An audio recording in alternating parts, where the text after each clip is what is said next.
आमचा जीव गेला तर चलत, पण आम्ही त्या दिवशी उपोषणाला बसणार आणि जोपर्यंत आमची मागणी होत नाही तोपर्यंत आमचं उपोषण थांबणार नाही. म्हणजे सगळं धर्म, संस्कृती, परंपरा येतात त्या ठिकाणी मात्र जर आमच्या आस्थेवर, आमच्या श्रद्धेवर गादा येत असेल तर मग मात्र आम्ही ग्रामस्थ म्हणून शांत बसणार नाही. धन्यवाद. हे महाद्वार तिथेच व्हायला पाहिजे, आम्ही या मताशी सहमत आहोत. आणि जो काही निर्णय माननीय महादेवजी खटावकर साहेबांचा असेल त्याच्याशी आमचा पूर्ण पक्ष ताकदीनं आम्ही त्यांच्या पाठीमागे उभा करू. आणि मी रमाकांत हासगुडे आणि आपण पाहता आवाज जनतेचा, रोखोक जनता न्यूज. जनतेचा आवाज प्रशासन असेल किंवा शासनापर्यंत पोहोचवण्याचं काम आमचे रोखोक जनता न्यूज चॅनल करत असतं. तर आज आपण आलो आहोत आज धाराशिव जिल्ह्यातील एक ऐतिहासिक नगरी असलेलं आणि भारत देशामध्ये दक्षिण काशी म्हणून ओळख असलेलं तेर या गावामध्ये. तर या ठिकाणी तेरचं महत्व, आणखीन ज्येष्ठ संत आणि ज्या संताची ओळख, संतांचे परीक्षक म्हणून ज्यांची ओळख आहे असे संत गोरोबा काका मंदिर या ठिकाणी आलेलो आहोत. तर या ठिकाणी सध्या आपण हे संत गोरोबा काकाचं मंदिर आहे. या मंदिराचे हा पूर्वद्वार, या मंदिराला 4 दिशेला दार आहेत आणि हे दार आहे हे पूर्व दिशेचे दार आहे. तर या विकास कामामध्ये या ठिकाणी महाद्वार उभारणीचं, महाद्वार बांधकामाचं काम चालू आहे. तर या कामाविषयी येथील गोरोबा काका भक्त आणि माजी सरपंच महादेव खटावकर यांनी जिल्हाधिकारी यांना निवेदन दिलेलं आहे आणि 2 तारखेला उपोषणाला बसणार आहेत असं त्यांचं म्हणणं आहे. तर आपण त्यांच्याकडून जाणून घेऊया. ते तुम्ही निवेदन दिलेलं आहे 2 तारखेला उपोषणाला बसणार म्हणून. त्या ठिकाणी तीर्थक्षेत्र विकासामधून कामं चालू आहेत. तर काय म्हणजे तुम्हाला या कामाविषयी काय चुकीचं वाटतंय आणि कसं व्हायला पाहिजे काम, काय वाटतंय? आज आपण जर बघितले जेवढे संत असतील त्या प्रत्येक संताचं जी पूर्व बाजूला महाद्वार आहे. आणि दुसरी गोष्ट तुम्ही बघा काकाचं, आज तुम्ही ह्या ठिकाणी बघू शकता की जी परंपरेनुसार जे 300, 400, 500 वर्षापूर्वी आमच्या पूर्वजानं, काकाच्या भक्तांनी, काकानंच त्यांना सुचवलं असेल की ह्या ठिकाणी त्यांनी महाद्वार केलेला आहे. आणि आज आपण ह्याचं वैशिष्ट्य बघू शकतो की तुम्ही त्या महाद्वारामध्ये जर गेला काकाच्या, तुम्ही दर्शन घेतलं तर डायरेक्ट कालेश्वरचं दर्शन होतं, डायरेक्ट पिंडीवर होतं. आज ही तुम्ही बघितलं तर ह्या दिशेला महाद्वार, ह्या म्हणजे माझ्या माहितीनुसार किंवा मी आज अनेक महाराजांसोबत चर्चा केली, गाववाल्यासोबत चर्चा केली, सांप्रदायिक जी मंडळी आहे, माझ्यापेक्षा वरिष्ठ जे तज्ज्ञ आहेत, मी त्यातला तज्ज्ञ नाही, पण त्यांच्या म्हणण्यानुसार, माझी चर्चा झाल्यानुसार त्यांनी सांगितलं की काकाचं ज्या ठिकाणी पूर्व बाजूला जी महाद्वार आहे त्याच ठिकाणी झालं पाहिजे आणि हे शास्त्राला धरून आहे. आज आपण जर बघितलं, एक लहान गोष्ट तुम्हाला सांगतो की या ठिकाणाहून जर तुम्ही दर्शन घेतलं तर डायरेक्ट कालेश्वरचं दर्शन होतं. की जे काका त्याचे म्हणजे कालेश्वरची पूजा करीत होते, जे त्या ठिकाणी महाद्वार केलेला आहे. आणि आज या ठिकाणी बघू शकता की तेरहून जाणारा बुकनवाडी रस्ता आहे, गोरेवाड रस्ता आहे, ही शासनाचा रस्ता आहे. आणि ह्या ठिकाणी महाद्वारावरून जर तुम्ही दर्शन केलं तर डायरेक्ट पुढे शौचालय आहे, त्या शौचालयाचं दर्शन होत आहे. आणि ह्या चुकीच्या वास्तुशास्त्रामध्ये असं कुठेही नाही की या दिशेला, आग्नेय दिशेला नसतंय. ही म्हणजे जुने माणसं की मी गावात चर्चा केली ती म्हणली ही राक्षसी बाजू आहे असं त्यांचं म्हणणं येतंय की ह्या बाजूला महाद्वार नसायला पाहिजे. तर ह्या आमचं म्हणणं, गाववाल्याचं म्हणणं आहे की मंदिर महाद्वार आहे हे पूर्व बाजूला झालं पण योग्य आहे आणि पूर्व बाजूलाच महाद्वार आज रोजी सध्या आहे. म्हणजे काका कालेश्वराची पूजा करत होते आणि आपण पाहताय महाद्वारातून प्रवेश केला तर प्रथम कालेश्वराचं दर्शन होत आहे, मग काकाचं दर्शन होतं. मग एवढं पुण्य आहे, एवढं पुण्य असताना की राजकीय दबावापोटी किंवा स्वतःच्या ह्याच्यासाठी तुम्ही कशामुळे करता हे? तुम्ही पूर्व बाजूला कुठेही शौचालय नसतंय. मला अनेक महाराजांसोबत चर्चा केल्यावर माझ्या डोळ्यात पाणी आलं की मी ऐकून की तुम्ही तेर म्हणून तुम्ही काय केलं, तुम्ही भक्त म्हणून काय केलं? ही म्हणजे काही आहेत का? वास्तुशास्त्र आहेत का? वास्तुशास्त्राला एक आधार आहे.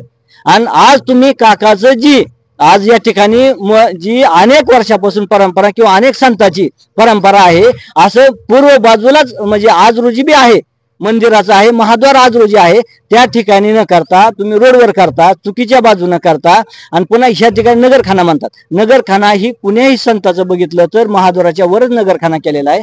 त्यामुळे नगरखाना वेगळा आणि महाद्वार वेगळा करणं चुकीचं आहे. आणि ह्याच्या पुढे जाऊन सांगतो की शितून अनेक लोक जाणार, वाड्या खेड्याला जाणार, अनेक लोक जाणार ह्याच्यातून. मग मला सांगा, जी अनुचित प्रकार की म्हणजे आता मी म्हणून आपण संताच्या नगरीत थांबलो, पण इथून समजा मटण म्हणा दारू कुठून जाणार, महाद्वारामधून घेऊन जाणार तुम्ही, ही किती पापाचं काम होईल. त्यासाठी आम्ही सत्याग्रह करणार, आंदोलन करणार गाववाले, आणि आम्ही 2 तारखेला जेवढं आमच्याच्यानं होतंय, आमचा जीव गेला तर चलत, पण आमच्या उपोषणला बसणार, आणि जोपर्यंत आमची मागणी होत नाही तोपर्यंत आमचं उपोषण थांबणार नाही. म्हणजे सगळं वास्तुशास्त्राच्या विरोधात काम चालू आहे 100%. आज तुम्ही बघा की पूर्व बाजू कुणाला विचारा तुम्ही, लहानात लहान माणसाला विचारा, आपण घर बांधताना आपलं शौचालय कुठल्या बाजूला असतंय, त्यावेळेस आम्ही विरोध केला होता की शौचालय या बाजूला नसतंय, करू नका, पण त्यांनी राजकीय दबावपोटी केलं. एवढंच काय तर आम्हाला त्या दिवशी पोलीस बंदोबस्त आणून 3 दिवस पोलिसाच्या इथं 20-25 पोलीस, 2 गाड्या, आमच्यावर प्रेशर, आम्हाला मध्ये टाकतो, आमच्यावर खोटे गुन्हे दाखल करतो म्हणून ह्यांनी केलं. हे कितपत योग्य आहे सांगा. त्याच्यामुळे आम्ही शेवटचा हत्यार लोकशाही मार्गानं आम्ही 2 तारखेला उपोषणला बसणार, आणि जोपर्यंत आमची मागणी मान्य होत नाही, जोपर्यंत काम थांबत नाही, तोपर्यंत आमचं उपोषण स्थगित होणार नाही. या ठिकाणी काही भक्त आहेत आणखी आणि जाणकार मंडळी आहेत, त्यांचे पण आपण प्रतिक्रिया जाणून घेऊ. आपलं नाव सांगा. माझं नाव टोनगे परमेश्वर त्रिंबक. आता हे पाहिलं इथं बांधकाम चालू आहे, काय वाटतं याविषयी तुम्हाला? आता इथं नागरिक थोडस मी ऐकलं आणि इथं मला थोडस जरा विसंगत वाटलं की जे शास्त्राला धरून पाहिजे ते शास्त्राला धरून असं नाही, असं मला बी दिसून आलं. इथं थोडस नागरिकाचे बी काहीतरी विरोध चाललाय त्यांचा, पण ती थोडं शासनाने त्याच्यामध्ये लक्ष घालून जे काय अध्यात्माच्या मार्गाने असतं त्या हिशोबाने ती केलं पाहिजे. कुठल्या समजा राजकीय अगर द्वेषापोटी. तुम्ही आता बरेच तुम्ही भक्त आहेत, बरेच ठिकाणी जात असतात. नरेंद्र महाराजाचं तिथलं पण मठ बघितलं असेल अगर काही बरेच ठिकाणी, तर काय वाटतं त्यांनी सांगितलं की पूर्व दिशेलाच महाद्वार व्हायला पाहिजे. हो बरोबर आहे. आतापर्यंतचे जे कुठले संस्थान आहे, देवस्थान आहे, ते जर आपण बघितलं तर जवळजवळ 90% पर्यंत पूर्व दिशेलाच त्यांचे महाद्वार आहेत, आणि खुद आमच्या स्वामीजीचे सुद्धा ह्याचे पूर्व दिशेलाच आहेत सगळे. बरं, आता हे दक्षिण दिशेला व्हावं लागले, तो काम चालू आहे दक्षिण दिशेला. दिशेला व्हायला, पण आता हे काय म्हणतात त्याला, सायन्सवादी सध्या अध्यात्माला मानायला तयार नाही वर्ग. पण असं आहे की सायन्स आणि अध्यात्म दोन्ही एकच आहे, दोघाशिवाय वेगळं ती राहू शकत नाहीत. ह्याच्याशिवाय ती त्याच्याशिवाय ही राहू शकत नाहीत. दोघांची सांगड आहे म्हणून हे सगळं चाललेलं आहे. आता सायन्सवाद्याचे विचार वेगळे आहेत की ते इथपर्यंत पोहोचलेले आहेत की देवच नाही इथपर्यंत पोहोचलेले आहेत. त्यामुळे सायन्सवाद्याचा आणि अध्यात्मवाद्याचा मेळ बसणारच नाही. आता इथे चालू आहे पाहिलं तुम्ही. बरं, मग हा नरेंद्र महाराजाकडे काही अध्यात्मामधले एक मोठे गुरु आहेत ते. आता माझे गुरु आहेत ते गुरु या नात्यानं बाबा हे जे काय बघितलंय तर आपण तिथं आम्ही दररोज सकाळी त्यांची काय अध्यात्मिक शाळा म्हणून एक प्रोग्राम असतो दररोजचा लाईव्ह मध्ये. लाईव्ह तुमचं लाईव्ह आता ह्या मोबाईलमध्ये ऍप दिलेले असतो त्याच्यात, ते लाईव्ह मध्ये असतात ते सकाळी 6 ते 7 मध्ये. तर आदल्या दिवशी त्यांना प्रश्न पडले तर दुसऱ्या दिवशी त्याच्यामध्ये येत आहे. तर आम्ही ते आता तुम्ही हा जे मुद्दा आहे त्यांच्याकडे मानणार नाही बुवा आमच्या असं. आणि विशेष म्हणजे ह्या संस्थानाला ते मानणारे पैकी का तर त्यांची एक मनामधली इच्छा राहिलेली शिल्लक, त्यांना ह्या परिसरामध्ये येऊन स्वतःला कार्यक्रम घ्यायचा होता, पण आता वयाच्या मानानं ते फिरू शकत नाही जास्त. त्याच्यामुळे आता इथला कार्यक्रम त्यांचा आता अजून बी ते काय करू शकतील, पण त्यांची इच्छा आहे आणि ते ह्या संस्थानाला मानतात. त्यांना इथं यायचंय. ते माग जवळजवळ 10 ते 15 वर्षाखाली म्हणून दाखवले की मला तेर या ठिकाणी प्रोग्राम घेऊन मला त्या ठिकाणी भूमीला जायचंय तिथं, पण ते अजून तर काही योग आलेला नाही. म्हणजे या संस्थांना ते ओळखू नाहीत असं, म्हणजे ते अनोळखी नाही, हे ओळखतात. परिषद त्यांनी बघितलेलं नसतं एवढंच फक्त जमीची बाजू. निश्चितच नरेंद्र महाराजांकडून या प्रश्नावर काही ना काही मार्गदर्शन मिळणार. काही ना काही आपण ते विचारून घेऊ त्याला बाबा. शेवट आपल्यापेक्षा ज्येष्ठ आणि गुरुवारी आहेत ती माझे, आपण त्यांना विचारायला हरकत नाही. आपलं काय नाव? माझं नाव विष्णू दगडू कुंड. काय वाटतं इथं बांधकाम चालू आहे तर बरेच जणांनी सांगितलं की वास्तुशास्त्राच्या विरोधात म्हणजे डाऊन आहे ही सत्य आहे, विरोधात आहेच, वास्तुशास्त्राला आधारित नाहीये. म्हणजे महाद्वार व्हायला ते पूर्वेलाच व्हायला पाहिजे. कारण हा जो रस्ता आहे ते रोड बुकनवडला गेलेला रस्ता आहे आणि त्या गावचे लोक इथून वाहणार आहे. वाडी वस्तीवर किंवा शेतात जाणारा इतरत्र वावरण्याचा रस्ता आहे, गरजव रस्ता आहे. हे गरजव रस्ता हा मोकळाच राहायला पाहिजे. आज मंदिरासाठी आलेला नाही, दुसऱ्या गावाला जोडला गेलेला रस्ता आहे तो पूर्व दिशेलाच व्हायला पाहिजे. पूर्व दिशेलाच व्हायला पाहिजे. नियमानं जर अध्यात्माच्या हिशोबाने जर पकडलं तर पूर्व दिशा. आणि आता सायन्सवादी कुठले म्हणजे बाब मानायलाच तयार नाहीत ना, का तर त्यांना देवच नाही इथपर्यंत पोहोचले, तेव्हा त्यांना काय सांगणार आपण. या ठिकाणी काही राजकीय मंडळी सुद्धा आहेत, रासपचे जिल्हाध्यक्ष आहेत, त्यांची पण आपण प्रतिक्रिया जाणून घेऊ. काय वाटतंय तो तुमच्या गावामध्ये बांधकाम चालू व्हायला आहे, काही जणांच्या प्रतिक्रिया आहेत की वास्तुशास्त्राच्या विरोधात काम चालू. आत्ताच माजी सरपंच माननीय महादेव खटावकर साहेबांनी जसं सांगितलं की हे वास्तुशास्त्राला धरून नाही, तर आमची पण गावकऱ्याची तीच इच्छा आहे. आम्ही राजकीय विरोध म्हणून करत नाहीत.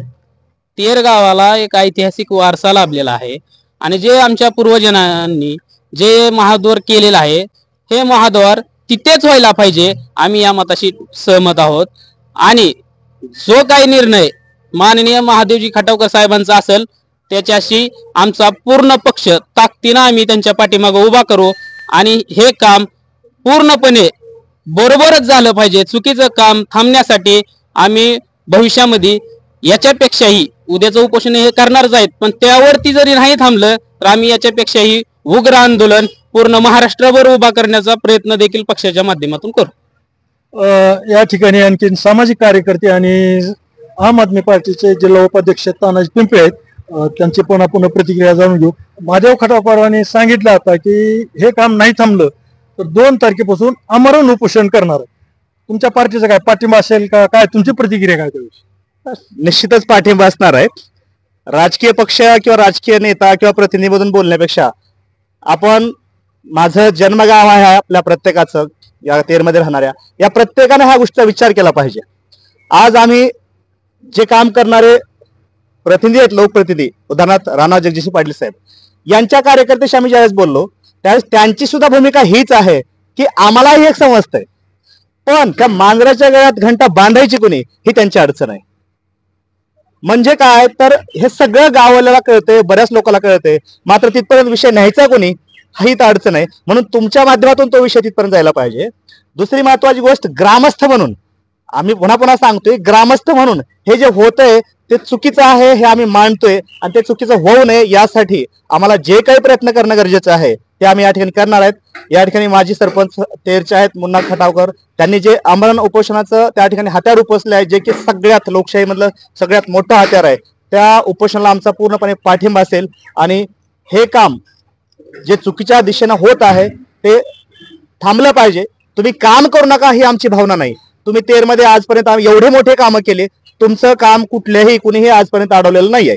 मात्र जिथं धर्म, संस्कृती, परंपरा येतात त्या ठिकाणी मात्र जर आमच्या आस्थेवर, आमच्या श्रद्धेवर गादा येत असेल तर मग मात्र आम्ही ग्रामस्थ म्हणून शांत बसणार नाही. धन्यवाद. धन्यवाद सर. या ठिकाणी आपण सर्वांच्या प्रतिक्रिया घेतलेल्या आहेत की वास्तुशास्त्राच्या आणि संस्कृतीच्या विरोधात हे काम होत आहे असं सर्वांचं मत आहे.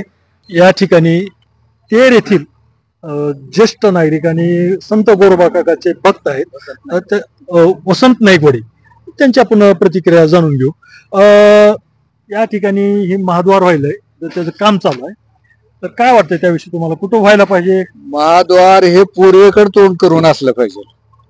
प्रत्येक देवाची प्रत्येक ठिकाणची अशी महाद्वार हे पूर्वेकडे तोंड करूनच आहेत. हे दक्षिणेकडे तोंड करून झालं आणि ते बाहेर झालं. आणि म्हणजे वास्तुशास्त्राच्या विरोधात आहे, विरोधात आहे ती. वास्तुशास्त्राच्या नियमानं पूर्वेकडेच व्हायला पाहिजे. वास्तुशास्त्र आणि कुठल्याही मंदिराचे पूर्वेकडेच आहेत. आता काही भक्तांनी तर निवेदन दिले, कलेक्टरला पण निवेदन दिले हे काम थांबवा नाही तर उपोषण करू म्हणून. नाही, थांबायला पाहिजे, काम थांबायला पाहिजे. आताच होतंय, पुन्हा होत नाही. पुन्हा ही होत नाही. आजच केलं तर होतंय, हे थांबलं पाहिजे. पण काम बी मोठं आहे, 4 कोटीचं काहीतरी काम आहे महाद्वाराचं, पुन्हा होणार नाही. पुन्हा नाही होणार. ही आता जे काय करायचे ते आता केलं तरच होईल. पुन्हा केलं एकदा झालं की झालं, ते पुन्हा काय उपयोग आहे त्याचा?